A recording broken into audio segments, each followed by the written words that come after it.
Bismillahirrahmanirrahim. Assalamualaikum warahmatullahi wabarakatuh. Hai teman-teman semuanya, perkenalkan nama saya Dea Pratiwi, NIM 110106238877 dari kelas 6 E-Manajemen Pendidikan Ekonomi UIN Riau. Video ini dibuat untuk memenuhi tugas micro teaching dengan dosen pengampu Ibu Mahdar Ernita, SPD MED. Baiklah, pada video pembelajaran ini kita akan membahas materi uang pada mata pelajaran ekonomi di kelas 10. Dengan adanya video ini, saya harap teman-teman semuanya nanti memahami atau mengetahui apa definisi dari uang, kemudian syarat uang, fungsi uang, dan juga jenis-jenis uang. Kali ini kita akan belajar ekonomi dengan materi yang mungkin sesuatu yang kalian suka, sudah familiar banget di kalangan kita ya.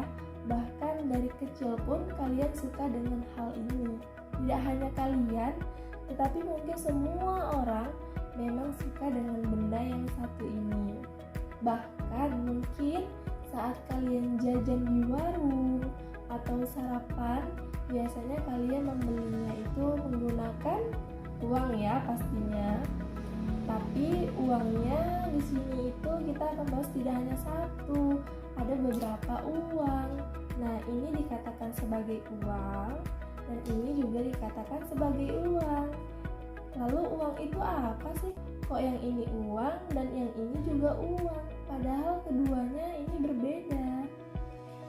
Jadi uang itu banyak banget yang membahas tentang uang. Katanya semua itu butuh uang. Nah, kalian perhatikan ya gambar berikut ini. Setelah berbelanja, mereka bertransaksi. Di sini mereka memberikan uang sebagai imbalan atau alat pembayaran. Tidak hanya di sekolah dilakukan anak kecil saja, tetapi juga orang dewasa juga ikut melakukan pembayaran setelah berbelanja di mall atau juga dilakukan oleh orang luar negeri. Jadi tidak hanya di Indonesia saja ya, ada kata istilah uang tersebut. Memang uang itu apa sih? Nah, uang merupakan segala sesuatu yang merupakan media pembayaran atau alat pertukaran yang dapat diterima secara umum. Jadi poinnya itu dari definisi tadi ada 3. Yang pertama sebagai media pembayaran atau alat pertukaran. Kedua, diterima secara umum. Jadi walaupun ada kata segala sesuatu, nanti apa-apa dikira uang. Bukan begitu ya. Karena ada syarat-syarat tertentunya uang dikatakan sebagai uang.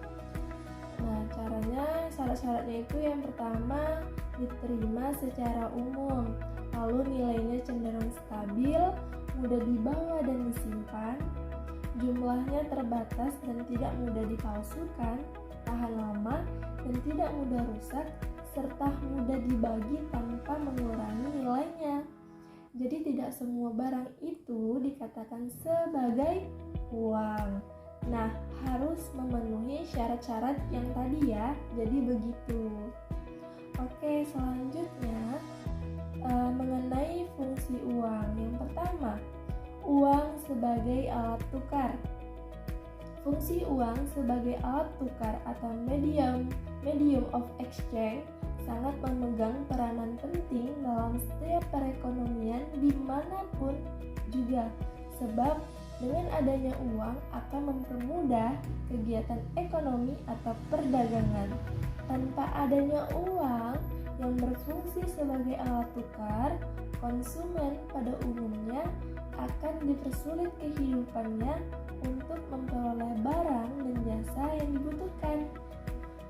Demikian pula sebagai produsen, buruh, dokter, guru, dan yang lainnya akan mengalami kesulitan dalam menerima balas jasa yang diterimanya, bila mana tidak ada benda yang diterima secara umum sebagai alat tukarnya. Yang kedua, uang sebagai alat pengukur nilai. Ada pula yang mengatakan uang sebagai satuan hitung atau satuan nilai. Dengan uang, kita dapat menentukan nilai suatu barang dengan menghitung jumlah uang yang diperlukan untuk memperoleh barang yang diinginkan. Di samping itu, dengan membandingkan nilai dengan berbagai jenis barang, dapat ditentukan dengan mudah nilai suatu barang jika dibandingkan dengan nilai barang yang lainnya. Misalnya, dengan mengetahui nilai televisi merek Samsung seharga 2 juta, maka nilai sebuah jam tangan merek Titus seharga 200.000 dapat dengan mudah kita tentukan.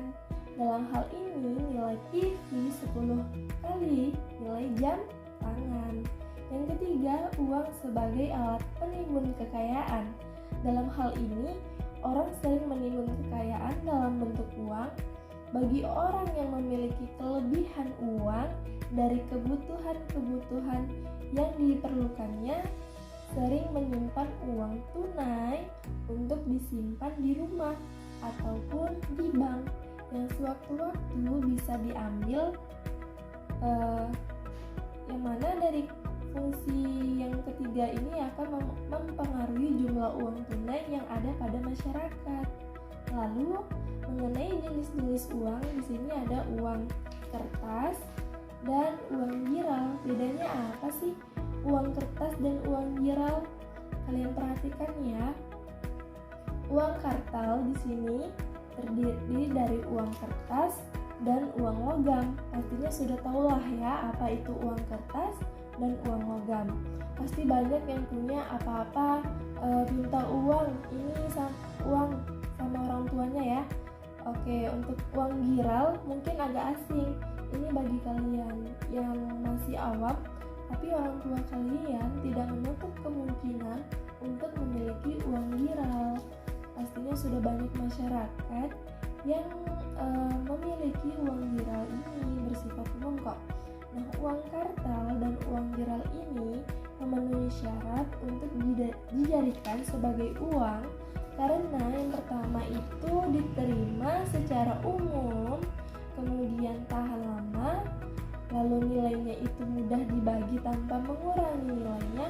Maksudnya itu kalau uangnya sisa masih bisa ada kembaliannya ya kan, terus bisa digunakan kembali untuk memberi barang yang tidak hanya dapat satu jenis tapi beberapa, jadi mudah dibagi tanpa mengurangi nilainya. Nilainya itu tetap bukan kayak disobek-sobek gitu terus dibagi-bagi, enggak ya. Jadi itulah beberapa syarat tadi untuk memenuhi dikatakan sebagai uang.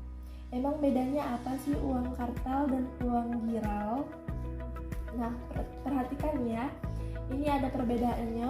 Uang kartal dan uang giral itu yang uang kartal di sini tulisannya itu dibuat oleh Bank Indonesia, sedangkan uang giral itu misalnya kayak bentuk Bank Mandiri, BCA, BRI dan lainnya. Jadi di sini dapat disimpulkan bahwa uang kartal itu diterbitkan oleh Bank Indonesia, sedangkan Bank Sentral kalau uang giral itu diterbitkan oleh bank umum. Tidak hanya satu ya yang menerbitkan, tetapi banyak. Kesimpulannya, di sini kalian sudah mengetahui ya apa itu uang, syarat uang, apa saja fungsi-fungsi uang, lalu jenisnya. Jadi kalian dalam menggunakan uang itu tidak hanya tahu, Pak, Bu, minta uang segini dong buat beli ini, enggak gitu ya, tapi harus tahu juga yang dikatakan uang itu apa, terus jenis uang itu bagaimana, diterbitkan oleh siapa. Nah, kalian sudah tahu juga syarat-syaratnya.